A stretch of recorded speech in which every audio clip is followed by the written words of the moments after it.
En esta mañana, siguiendo con nuestra serie de sermones sobre las responsabilidades de los pastores y de la congregación hacia unos y otros, nosotros comenzamos a ver las responsabilidades de los miembros para con sus pastores, habiendo considerado la semana pasada las responsabilidades de los pastores para con los miembros. Nosotros vimos en primer lugar que los creyentes deben reconocer y tener en alta estima las personas y oficio de sus pastores como dones que son de Cristo para su iglesia, y en segundo lugar que los creyentes deben someterse a la autoridad de sus pastores en la esfera de autoridad que a ellos les compete. En la tarde de hoy nosotros continuaremos con dos deberes más para concluir la semana próxima, si el Señor lo permite, con uno o dos deberes adicionales. Las ovejas de Cristo no solo deben reconocer y tener en alta estima y amor a los pastores, no solo deben sujetarse a ellos, sino también, en tercer lugar, los creyentes deben velar por la reputación de sus pastores. Los creyentes deben velar por la reputación de sus pastores. Primera Timoteo, capítulo 5, versículo 17 al 20. Dice el apóstol Pablo: los ancianos que gobiernan bien sean tenidos por dignos de doble honor, mayormente los que trabajan en predicar y enseñar. Pues la Escritura dice: no pondrás bozal al buey que trilla, y digno es el obrero de su salario. Contra un anciano no admitas acusación, sino con 2 o 3 testigos. A los que persisten en pecar, repréndelos delante de todos, para que los demás también teman. En el versículo 17, Pablo dice que los pastores son dignos de honra. Y si ellos son dignos de honra, se desprende de ello que nosotros debemos guardar sus reputaciones de aquellos que injustamente intentan deshonrarla.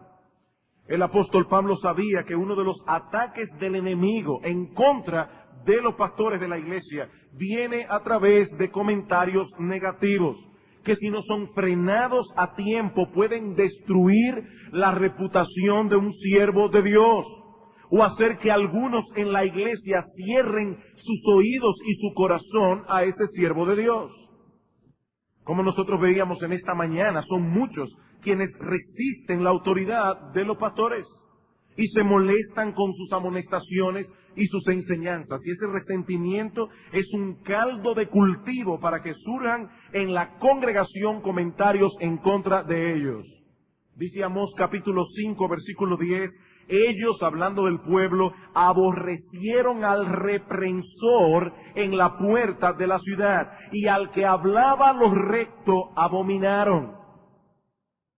Por eso, hermanos, no debemos extrañarnos, aunque sí debe entristecernos, cuando nosotros vemos en la historia bíblica que muchos hombres de Dios sufrieron el hecho de haber sido objeto de falsas acusaciones. ¿Alguien dijo al respecto? Cuando las personas se enojan con sus líderes, piensan que tienen el derecho de atacarlos y decir lo que se les ocurra. Por eso las Escrituras proveen protección a los ancianos al afirmar: contra un anciano no admitas acusación, sino con 2 o 3 testigos. Esto significa, dice este autor, no escuchen acusaciones sin fundamentos y no acepten automáticamente como verdadero un cargo hecho contra un anciano. Termina la cita. Queridos hermanos, la Biblia condena fuertemente el chisme. No importa quién sea la víctima del chismoso, aunque no sea un pastor. Nosotros debemos frenar a todo aquel que quiera esparcir comentarios negativos de otros en la iglesia. Pero Pablo sabía la vulnerabilidad de los líderes en la iglesia. Pablo da una importancia especial al tema de los pastores. No solo porque ellos serán más susceptibles de ser atacados, sino porque por el daño tan grande que esos comentarios pueden hacer al alma de aquellos que escuchen esos comentarios. Hermanos, los chismes son sabrosos. Eso es una realidad. Dice en Proverbios capítulo 18, versículo 8, que las palabras del chismoso son como bocados suaves y penetran hasta las entrañas. No importa quién sea la víctima del chisme, pero cuando ese chisme es en contra de una persona en preeminencia, el chisme es más sabroso todavía. Y el diablo lo sabe.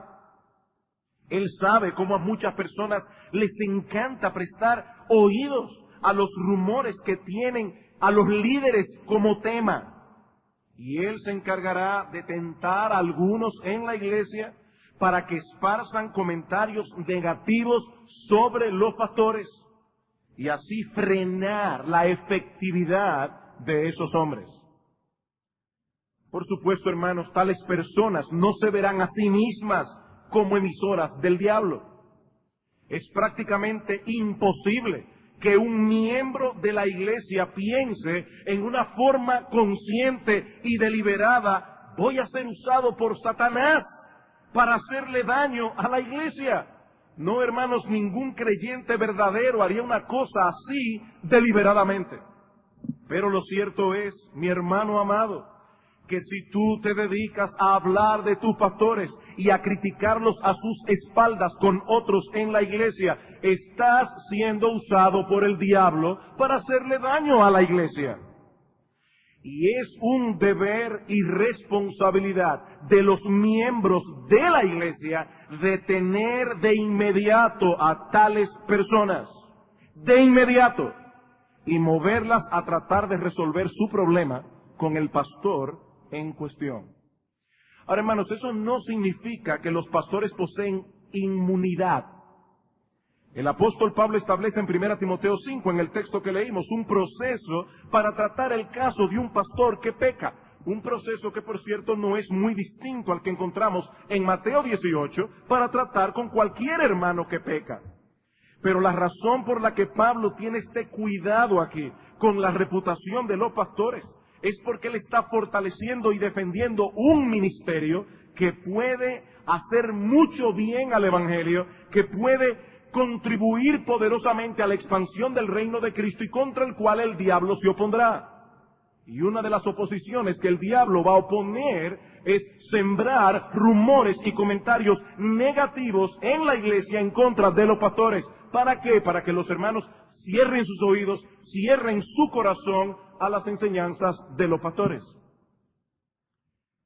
Mi amado hermano, no seas rápido en juzgar a los pastores, ni a nadie, pero no seas rápido en juzgar a aquellos que se ven más. Y mucho menos te tomes la tarea de destruir la reputación de ellos o de sembrar dudas en la mente de los hermanos con tus comentarios, porque puedes hacerle mucho mal a tu propia alma, al alma de los que te escuchan y al ministerio de un siervo de Dios. Y hermanos, esto es algo bien serio. Cuando María se puso a chismear con Aarón en contra de Moisés, su propio hermano, dice la Escritura que Dios castigó a María con lepra. Dios no tomó a juego el chisme de María en contra de Moisés. Y Dios la hirió con lepra. Y si bien es cierto que nosotros no vemos esas cosas en el día de hoy tan claramente, hermanos, Dios es desagradado cuando el ministerio de un siervo de Dios es dañado, es debilitado por causa de comentarios negativos en contra de sus personas. ¿Tienes un problema con el pastor? Ve y háblalo con el pastor. ¿Te pareció algo? ¿O tienes duda acerca de algo? Ve y pregúntale al pastor. Pero no te pongas a esparcir rumores negativos en contra de ellos con otros hermanos de la iglesia. Porque si lo haces, mi amado hermano, estás siendo usado por el diablo para frenar la eficacia de un siervo de Dios. En cuarto lugar, los creyentes deben honrar a sus pastores, como vimos en este texto, soportándolos económicamente en una forma digna. Los creyentes deben honrar a sus pastores, la iglesia, soportándolos económicamente en una forma digna. Ahora, antes de expandir este deber, yo quisiera decir dos cosas para poder ponerlo en perspectiva. En primer lugar, que este es un tema delicado y susceptible de ser malinterpretado, sobre todo en una época como la nuestra, donde tantos hombres perversos han tomado el ministerio como una fuente de ganancia y han hecho mucho mal al nombre de Cristo. Pero al mismo tiempo, este es un tema que la Escritura trata extensamente, como veremos ahora.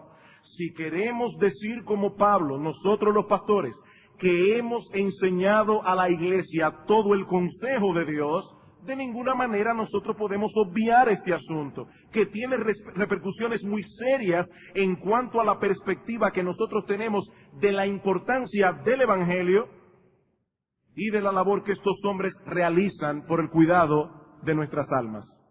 Y hermanos, ha sido mi oración en esta semana que el Señor me dé gracia para exponer este tema con gracia, pero al mismo tiempo sin apartarme de lo que es la enseñanza bíblica en lo que respecta al sostén económico de los pastores. En segundo lugar, también quiero hacer la salvedad, por si acaso hay personas aquí que no nos visitan regularmente, que este no es un tema que se predica comúnmente en esta iglesia. De hecho, estaba haciendo memoria con el pastor Lester, porque si yo no recuerdo mal, esta es la primera vez en los casi 27 años de historia que tiene esta iglesia que nosotros vamos a tocar este asunto de la remuneración pastoral en una forma tan extensa y detallada. No es que ese tema no se haya mencionado alguna vez. Estoy diciendo que en lo que yo recuerdo, esta es la primera vez en los casi 27 años que esta iglesia tiene de historia en el que nosotros tocamos este tema en una forma tan extensa y detallada. Habiendo hecho esta aclaración, veamos en primer lugar la remuneración de los ministros del antiguo pacto, para luego entonces pasar a ver la remuneración de los ministros en el nuevo pacto. En el Antiguo Testamento existían dos órdenes ministeriales, los sacerdotes y los levitas. Los levitas se sostenían con el diezmo de la congregación, mientras que los sacerdotes, a su vez, se sostenían con el diezmo de los levitas. Vayamos a Números, capítulo 18. Libro de Números, capítulo 18. Versículo 21. Y he aquí yo he dado a los hijos de Leví todos los diezmos en Israel por heredad, por su ministerio, por cuanto ellos sirven en el ministerio del tabernáculo de reunión. Más adelante, a este diezmo se le llama la remuneración de los levitas, versículo 31. Y lo comeréis en cualquier lugar, vosotros y vuestras familias, pues es vuestra remuneración por vuestro ministerio en el tabernáculo de reunión. La idea básica de esta palabra hebrea es la de un pago que se da por un servicio realizado. Más adelante la Septuaginta, que es una versión griega del Antiguo Testamento hebreo, usa la misma palabra que usaría el Señor Jesucristo cientos de años más tarde, en Lucas capítulo 10, versículo 7, y que Reina Valera traduce como salario. El diezmo de los israelitas era el salario o pago que recibían los levitas por su labor en el santuario, dando a entender de ese modo que era Dios mismo quien estaba empleando a los levitas, quien estaba pagando a los levitas, porque ese diezmo era consagrado al Señor. De ese diezmo, los levitas a su vez debían diezmar, y el diezmo de los diezmos era de los sacerdotes. Capítulo 18 de Números, versículo 25. Y habló Jehová a Moisés diciendo, así hablarás a los levitas, y les dirás, cuando toméis de los hijos de Israel los diezmos que os he dado de ellos por vuestra heredad, vosotros presentaréis de ellos en ofrenda mecida al Señor el diezmo de los diezmos. Y se os contará vuestra ofrenda como grano de la era, como producto del lagar, dependiendo de lo que fuera. Así ofreceréis también vosotros ofrenda a Jehová de todos vuestros diezmos que recibáis de los hijos de Israel, y daréis de ellos la ofrenda de Jehová al sacerdote Aarón. Así que el diezmo del pueblo era de los levitas, el diezmo de los diezmos era de los sacerdotes. Ahora, hermanos, noten algo muy importante. El número de los israelitas de 20 años arriba, que eran los que diezmaban en Israel en este tiempo, era de 603.550, según Números capítulo 1, versículos 45 al 46. Pregunta, ¿y cuántos levitas habían en Israel en este tiempo que se beneficiaban de los diezmos de estas 603.550 personas. Habían 22.000 levitas, pero contados desde un mes arriba. O sea, en el caso de los israelitas se contaba de 20 años arriba. En el caso de los levitas se contaba desde un mes de nacido hacia arriba. Y habían 22.073 levitas de un mes de nacido. Es decir, eso está en Números capítulo 3, versículo 43. Lo que esos números nos enseñan es que Dios se ocupó de que sus siervos que trabajaran en el santuario fueran bien remunerados. Un autor dice lo siguiente al respecto. Una tribu que tenía solo unas 22.000 varones en ella, de un mes arriba, y que por lo tanto apenas llegaba a 12.000 hombres adultos, haciendo un cálculo más allá de la mitad del número, recibía los diezmos de 600.000 israelitas. Consecuentemente, dice este autor, un solo levita, sin la necesidad de sembrar y sin ninguno de los gastos de la agricultura, recibía de los productos del ganado y de los rebaños, tanto como 5 israelitas. Y Matthew Henry, hablando acerca de este pasaje, dice, los levitas eran la más pequeña tribu de las 12. Y sin embargo, además de todas las otras ventajas, ellos tenían una 10ª parte de los beneficios anuales sin los problemas y gastos de sembrar y cosechar. Tal cuidado tomó Dios de aquellos que estaban dedicados a su servicio, no solo para que ellos pudieran ser bien sostenidos, sino también para que pudieran ser honrados con un reconocimiento nacional de los buenos servicios que hacían al público y que merecían como agentes y recipientes de Dios. La remuneración de los levitas mostraba el aprecio que este pueblo teocrático debía tener por el santuario. Así que la piedad de Israel, su obediencia a la ley de Dios y su aprecio por las cosas santas era lo que iba a determinar el bienestar y tranquilidad material de los levitas para su servicio a Dios. ¿Y qué del Nuevo Testamento? Bueno, al llegar al Nuevo Testamento nosotros notamos el mismo interés de parte de Dios en la remuneración de sus ministros. Desde las primeras misiones de predicación a las que tanto los apóstoles como los 70 fueron enviados, el principio fue establecido claramente por el mismo Señor Jesucristo en Lucas capítulo 10, versículo 7. El obrero es digno de su salario. Y ese mismo principio se repite en Mateo capítulo 10, versículo 10, solo que dice el obrero es digno de su alimento. Aquellos que se beneficiarían de su labor debían ocuparse de su sostén material. Por eso es que el Señor les dice, salgan sin alforja, salgan sin nada. Ustedes deben ser sostenidos por aquellos que se beneficien de vuestro ministerio. Ese es el principio que se establece aquí y el que encontraremos una y otra vez en el Nuevo Testamento. Primera a los Corintios, capítulo 9. Primera a los Corintios, capítulo 9, versículo 13. 3 al 14. Antes de leer, hermanos, permítame ubicar este texto en su contexto.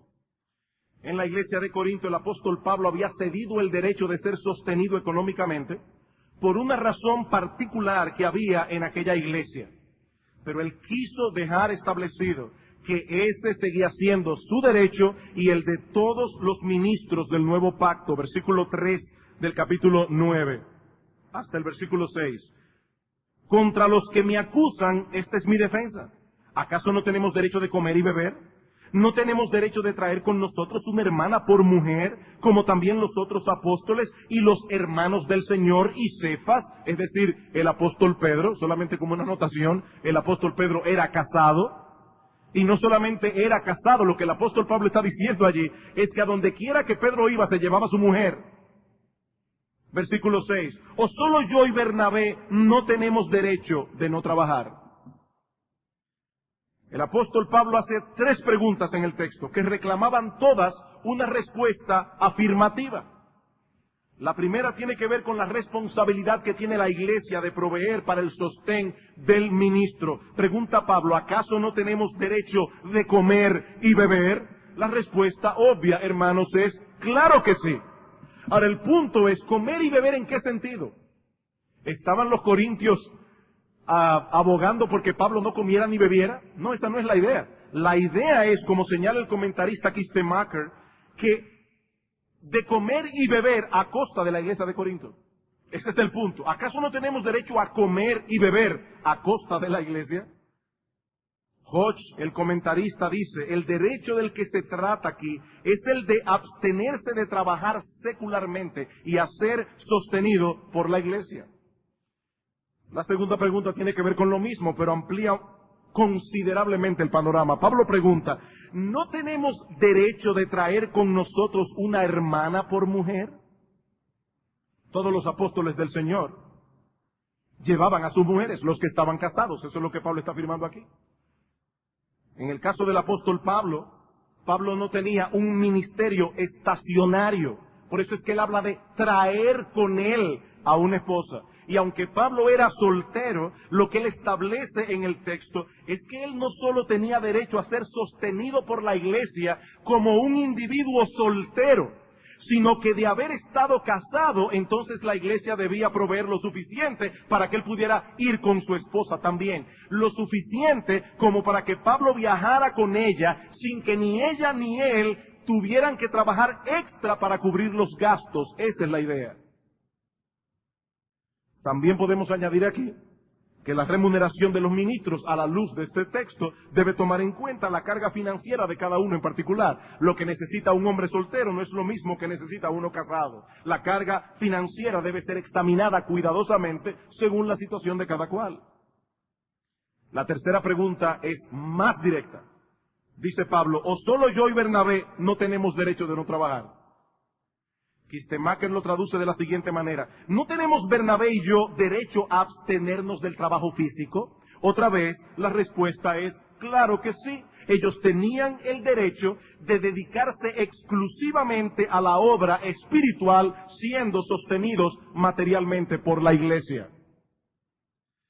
Luego siguen 3 preguntas retóricas que, a diferencia de las otras, estas demandan una respuesta negativa. Versículo 7. ¿Quién fue jamás soldado a sus propias expensas? ¿Quién planta viña y no come de su fruto? ¿O quién apacienta el rebaño y no toma de la leche del rebaño? Hay 3 figuras aquí que el apóstol Pablo usa que se adaptan perfectamente al tema del sostén de los ministros en la iglesia. La figura del soldado, la figura del agricultor y la figura del pastor de ovejas. Pregunta Pablo, ¿quién fue soldado jamás a sus propias expensas? Hermanos, los soldados no pelean de día y trabajan de noche para poder buscar la comida de él y de su familia. Los soldados no tienen que buscar un trabajo después de que salen del cuartel para poder comprar sus rifles y sus municiones. No se supone que el Estado debe suplir para ellos todo lo que ellos necesitan para poder hacer su trabajo. En otras palabras, ellos no sirven a sus propias expensas. La segunda figura que Pablo usa es la de un viñedo. ¿Quién planta viña y no come de su fruto? La respuesta otra vez es nadie. El agricultor se sostiene del fruto de su trabajo. ¿Y quién apacienta el rebaño y no toma de la leche del rebaño? La respuesta es nadie.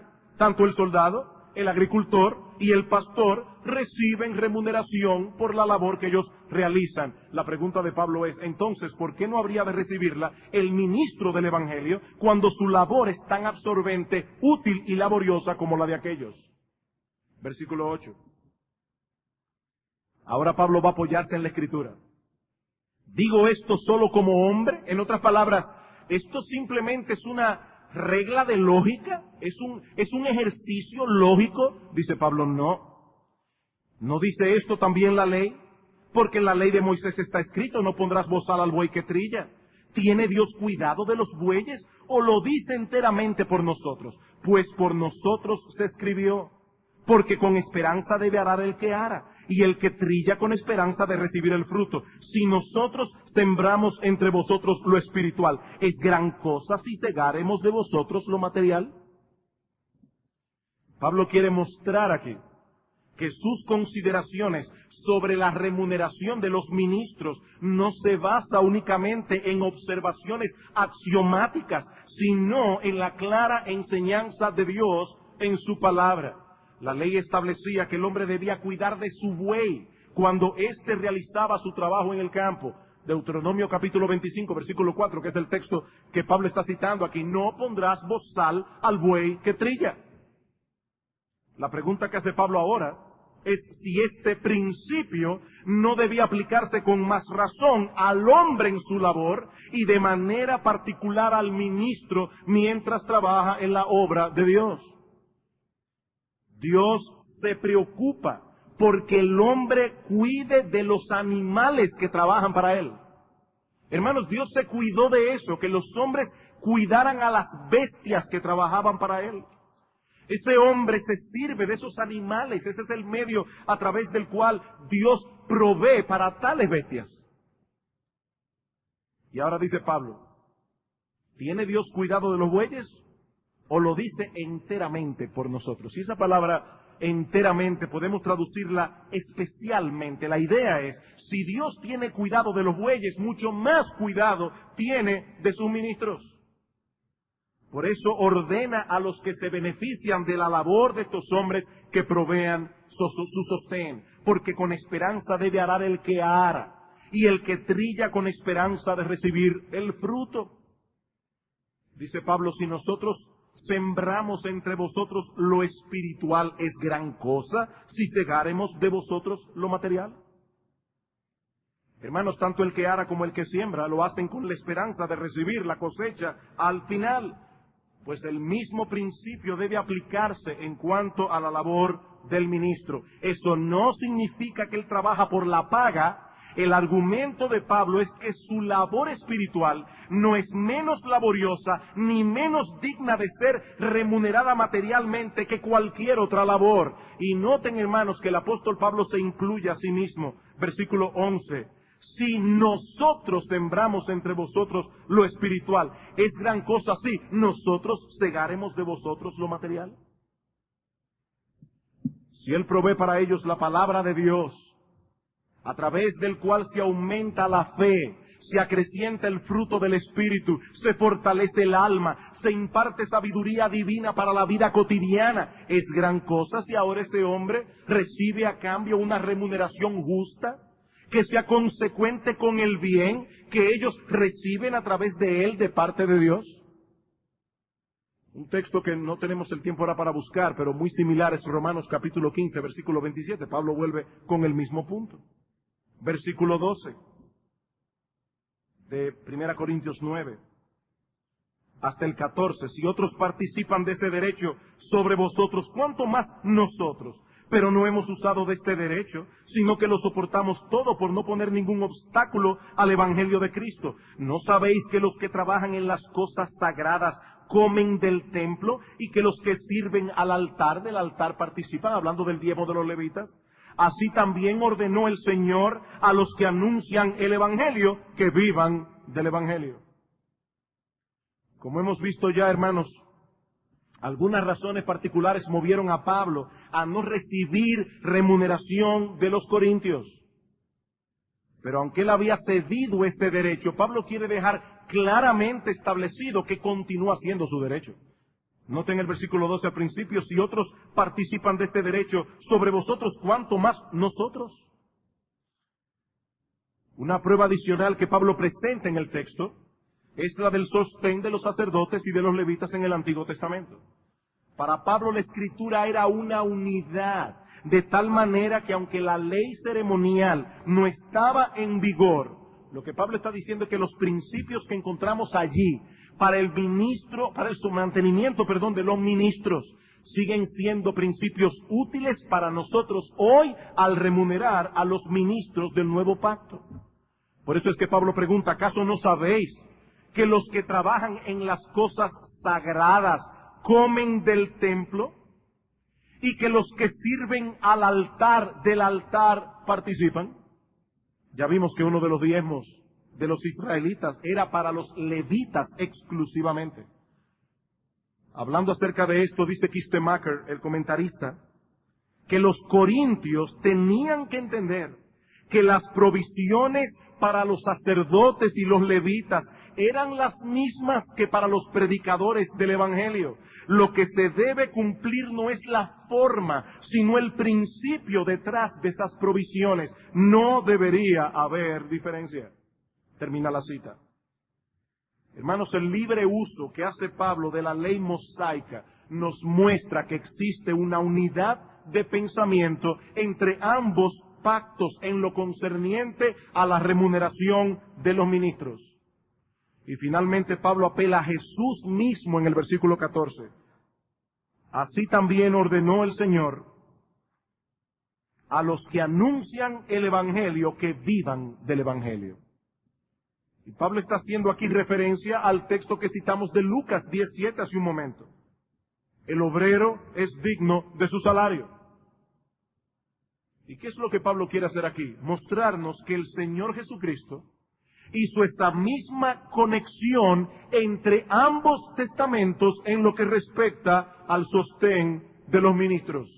Cito una vez más a Kistemaker. Este versículo delinea con mucha claridad cuál debe ser la fuente de sustento de los ministros de la palabra. El predicador que con fidelidad proclama el Evangelio tiene derecho de esperar recibir su sustento del Evangelio. Como yo oí una vez a alguien que decía, los que predican el Evangelio, que vivan, no que se mueran del Evangelio, que vivan del Evangelio. De la misma manera que los israelitas en el antiguo pacto debían mostrar su aprecio por el santuario de Dios, sosteniendo generosamente a los levitas que servían en el santuario, de la misma manera los creyentes del nuevo pacto debían mostrar su aprecio por la labor de los pastores. Gálatas capítulo 6, versículo 6. Gálatas capítulo 6, versículo 6. Una vez más el mismo principio. El que es enseñado, y esa palabra es la misma, es la palabra griega, perdón, de donde viene nuestra palabra catequesis. El que es catequizado sería la idea. El que es enseñado en la palabra, y la palabra catequesis, la idea que da es no de hacer preguntas y respuestas, sino de traer una enseñanza clara a la mente de las personas. El que es enseñado en la palabra haga partícipe de toda cosa buena al que lo instruye. El que es enseñado debe mostrar su aprecio hacia aquel que le enseña, haciéndole partícipe de toda cosa buena. Ahora, hermanos, esto no se limita únicamente a bienes materiales. Eso incluye muestras tangibles de aprecio.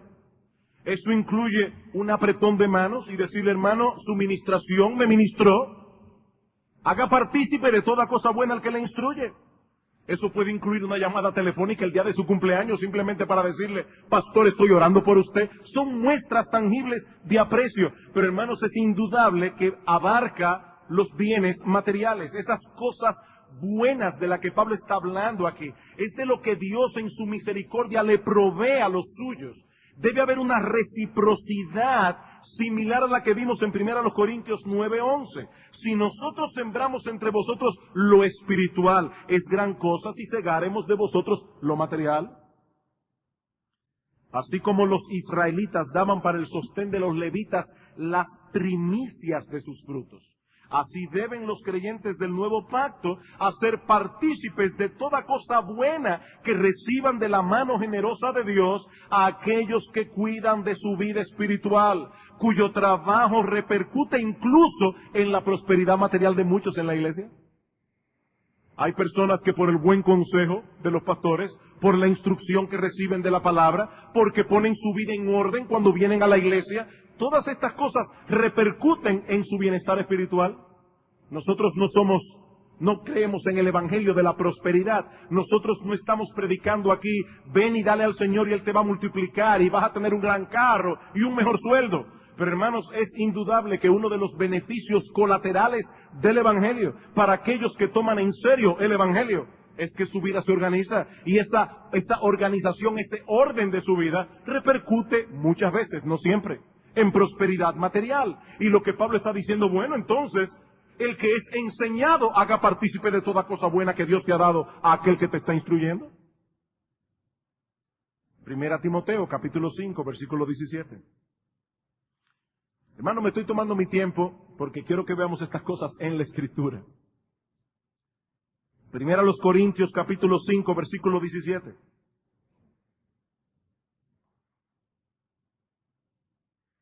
Los ancianos que gobiernan bien sean tenidos por dignos de doble honor, mayormente los que trabajan en predicar y enseñar. Pues la Escritura dice, no pondrás bozal al buey que trilla, y digno es el obrero de su salario.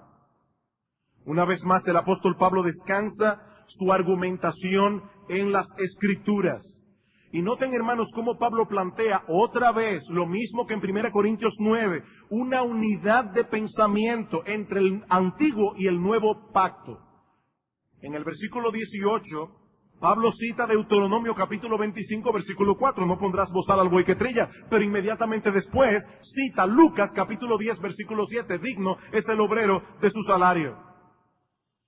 Los ancianos que ejercen una buena labor deben ser doblemente honrados, mayormente los que trabajan en predicar y enseñar. Ahora, hermanos, es obvio en el contexto que Pablo está usando aquí la palabra honor para referirse de manera particular al sostén económico de los pastores. Primero, esa es la palabra que aparece en el versículo 3 para hablar del sostén de las viudas. Versículo 3 de 1 de Timoteo 5, honra a las viudas que en verdad lo son. Y luego sigue hablando del sostén económico de las viudas. Y en el versículo 18 menciona explícitamente el sostén de los ministros. Los ancianos sean dignos de doble honor, pues la Escritura dice, no pondrás bozal al buey que trilla, y digno es el obrero de su salario. De esta palabra honor es que viene nuestra palabra en español honorario. Ahora es interesante, hermanos, ver cómo Pablo fue tan cuidadoso en las palabras que usó. Aquí él no dice simplemente, los ancianos que gobiernan bien sean dignos de una buena remuneración o de un buen salario. Dice de todo honor, de doble honor. Y hablando acerca de esta palabra, dice un comentarista, la palabra honor expresa la compensación económica de una manera profundamente cristiana. La provisión material a los ancianos es el verdadero honor debido a los ancianos. Y tal honor comunica la estima, la consideración y la cariñosa solicitud de la congregación. No deberíamos ser como las personas que, según describe Hendrickson en su comentario, piensan que si se debe conceder algún honor a los pastores, debe ser a la hora del sermón fúnebre. O en las palabras del conocido comentarista Richard Lenski, que dice, las coronas no deben ser colocadas en las tumbas después de su muerte. Hay que darles las flores ahora para animarlos en su trabajo. ¿Qué significa, hermanos, esta doble honra de la que habla Pablo en el texto, en la Escritura?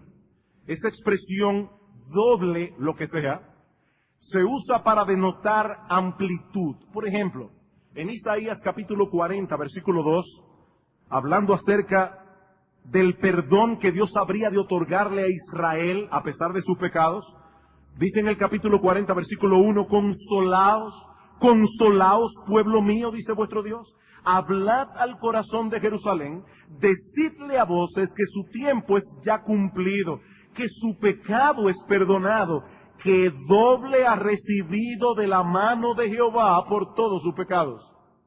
¿Cuál es la idea? ¿Que por cada pecado que ellos cometieron iban a recibir un doble perdón? No, la idea es, ustedes pecaron, pero Dios les va a conceder un amplio perdón. Lo mismo vemos en Apocalipsis capítulo 18, pero esta vez para referirse al amplio castigo que recibirá Babilonia cuando Dios arroje su ira sobre ella. Apocalipsis capítulo 18, versículo 6. Dice hablando de Babilonia, dadle a ella como ella os ha dado, y pagadle doble según sus obras. En el cáliz en que ella preparó bebida, preparadle a ella el doble.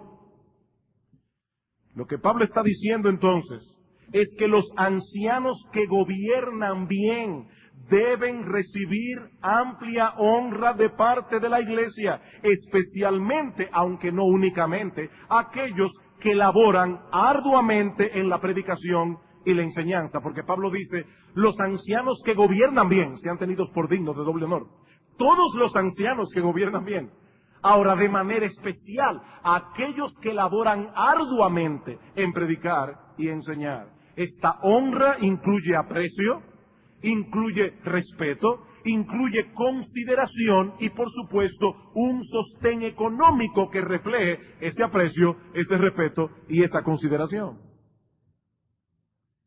Hermanos, podemos resumir la enseñanza de estos textos bíblicos en los siguientes principios. En primer lugar, aprendemos de estos textos que el sostén material de los pastores siempre será proporcional al aprecio del pueblo de Dios hacia las cosas espirituales que ellos proveen. El sostén material de los pastores será siempre proporcional al aprecio del pueblo de Dios hacia las cosas espirituales que ellos proveen.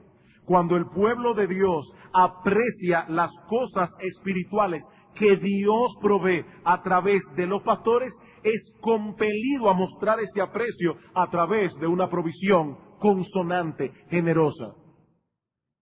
Es gran cosa si nosotros sembramos entre vosotros lo espiritual, que ceguemos lo material. Es que el que es instruido haga partícipe de toda cosa buena al que lo instruye.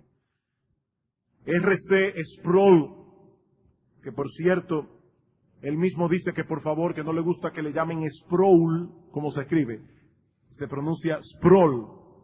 Él dice lo siguiente al respecto: nosotros vivimos en una economía de mercado en la cual los médicos, y esto no es nada malo en contra de los médicos, estoy diciendo simplemente un dato, o Sproul, vivimos en una economía de mercado en la cual los médicos se encuentran entre los profesionales más pagados. Los ministros del Evangelio, por otra parte, se encuentran entre los profesionales peor pagados. Nosotros estamos dispuestos a pagar grandes sumas de dinero por el cuidado de nuestro cuerpo. Nadie pregunta por los honorarios de un médico, porque nosotros ponemos en gran estima el cuidado del cuerpo. Sin embargo, dice Sproul, cuando se trata del cuidado y la nutrición de nuestras almas, actuamos en una forma avara. Y eso no debería ser así. En segundo lugar, la iglesia está llamada a proveer al pastor una remuneración que le permita sostener a su familia sin tener que realizar trabajos extras, así como también proveerse de los recursos que sean necesarios para realizar su labor. Como dice Pablo en 1 Corintios 9:7, ¿quién ha sido jamás soldado a sus propias expensas? En un manual diaconal de una iglesia hermana dice: debemos ser sensibles a las obligaciones del hombre como hombre cristiano y como pastor. Por ejemplo, él debe mantener una buena conciencia en que él está proveyendo para su propia familia, 1 Timoteo 5:8, que él es capaz de compartir con los demás. Dice en Efesios 4:28, el que hurtaba no hurte más, sino trabaje con sus manos, teniendo que compartir con el que padece necesidad. Y también que él pueda cumplir con su deber de mostrar hospitalidad, porque una de las cosas que dice de los pastores es que sean hospitalarios. De igual modo, la iglesia debe tomar en cuenta la necesidad que tiene el pastor de recursos tales como libros, revistas teológicas, capacitación. Cada iglesia debe proveer estos recursos en la medida de sus posibilidades, entendiendo, hermanos, que el crecimiento del pastor redundará en beneficios espirituales para la iglesia, porque el pastor estará mejor equipado para el desempeño de su labor. Esa es la figura de el soldado en 1 Corintios. Y hermanos, aclaro, yo doy muchas gracias al Señor, y sé que los pastores también, por la provisión de esta iglesia en ese sentido. Porque no solo nos permite dedicarnos a nuestra labor a tiempo completo, sino también adquirir estos recursos que nos permiten hacer nuestro trabajo más eficazmente. En tercer lugar, la prosperidad general de la congregación debe reflejarse en la prosperidad de los pastores. Si ellos van a ser partícipes de toda cosa buena al que los instruye, la prosperidad del hermano se reflejará en la vida de aquellos que le sirven cuidando de su alma. En cuarto lugar, dado que el salario de los pastores es incluido en las muestras de honra que la iglesia les debe, hermanos, este asunto debe ser tratado en una forma digna, tanto delante de la congregación como delante del pastor. Pablo dice, lo mismo que el Señor, el obrero es digno de su salario. Él es digno de su salario, él no está pidiendo limosnas, él es digno del salario que gana. La forma como este asunto es tratado y aplicado en la iglesia debe mostrar esa dignidad, esa honra del ministro del Evangelio. Y finalmente, la perspectiva que la Biblia da de este tema, yo espero que habiendo visto todos esos textos, esto haya quedado claro. La perspectiva que la Biblia da de este tema es primordialmente, aunque no únicamente, espiritual, sin obviar la necesidad que tienen los ministros de su sostén y del sostén de su familia, lo cual también es una parte importante de este tema. Hermanos, lo que está en juego aquí es la perspectiva que los miembros de la iglesia tienen del reino de Dios, de sus propias almas y del bienestar de la misma iglesia. Como decía al principio, este es un tema que puede ser malinterpretado. Algunos pueden suponer que los pastores dicen estas cosas para aprovecharse de la congregación. Y aún otros pueden suponer que se están quejando de su salario. Pero no, hermanos, en el caso de los pastores de esta iglesia, no es ni una cosa ni la otra, los que estamos a tiempo completo. El Señor nos es testigo que nosotros no tenemos ninguna de estas razones para tratar este asunto. Estamos tratando con los deberes de la iglesia para con sus pastores, y este es uno de los deberes que la iglesia tiene con sus pastores, y esto es lo que la Biblia enseña acerca de este deber que la iglesia tiene para con sus pastores.